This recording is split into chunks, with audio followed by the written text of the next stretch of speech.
Buffalo police arrested Paul Gaeta in 1978 in Delaware Park while he was in the middle of a sex act with an 11-year-old boy. According to court records, Gaeta lured the 11-year-old to his car with candy. He was arrested, handcuffed, and charged with a felony sex crime. But the office of the Erie County DA, who at the time was Ed Cosgrove, and a judge, Anthony LaRusso, agreed to dismiss the charges, citing letters of reference from unnamed supporters in the community and a psychiatric report which stated that the doctor did not believe Gaeta would do this again.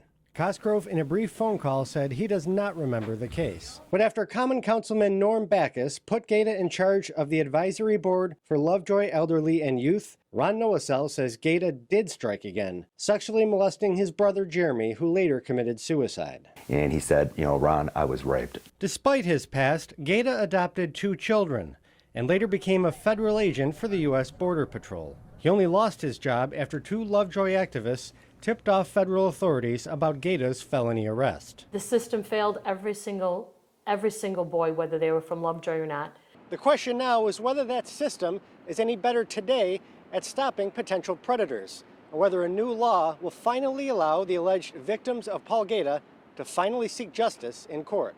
I think with time passing, we've become better and more educated, and we know more about child sexual abuse. Marnie Bogart has fought for victims of child sex abuse for decades, first as a sex crimes prosecutor and now as a top lawyer for the Erie County Department of Social Services. Back in the 70s or 80s, the thought was that if a child is touched inappropriately or sexually abused, they'd tell right away.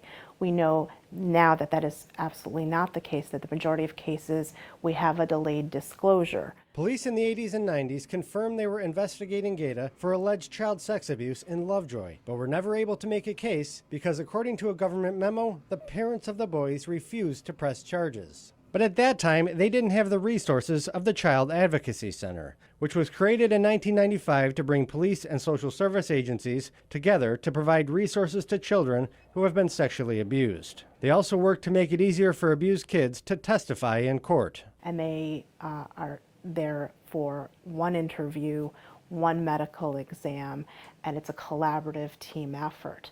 That wouldn't have happened in the 70s. Steve McMartin is a retired Border Patrol agent who worked on internal affairs investigations for the agency, and he says a case like Gaeta's can affect change.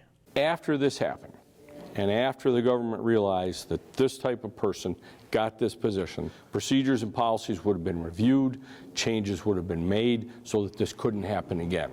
But the key system failure happened in the beginning, when former DA Ed Cosgrove and former Judge Anthony LaRusso agreed to dismiss and then seal Gaeta's original sex charge. At the end of the day, I mean, in the case that you're talking about, one person or one piece of the system protecting an abuser leads to a house of cards, right? Because if we don't stop them at inception, if it's hidden at the beginning, then none of the other systems, even if a background check had been done, it would have never shown up in this case. Today, Gaeta lives a free man in Arizona. He has never spent a day in prison or on any sex offender registry and probably never will, since the statutes of limitation on most of his alleged sex crimes have run out. But since New York State's new Child Victims Act became law earlier this year, survivors of child sex abuse from decades past have a 1-year window to file civil lawsuits against their abusers. The window expires in August 2020. And if the abuser was using their authority as a member of an organization that gave them access to kids, and there's reason for that organization to have known that something was going on that shouldn't have been going on, that there was abuse taking place, or that they suspected abuse was taking place, they should have taken some action. And so there's a case against both the abuser and the organization. Attorney Steve Boyd says their families may be able to sue under the Child Victims Act if they can prove the suicides were a result of the abuse. And the reality is there are a lot of suicides. There are a lot of people who this happened to as children who were simply broken by it, who never came back. And those young boys, a lot of them are now men who have problems. They're into drugs or into alcohol. They can't hold down a relationship, and they can't keep a job.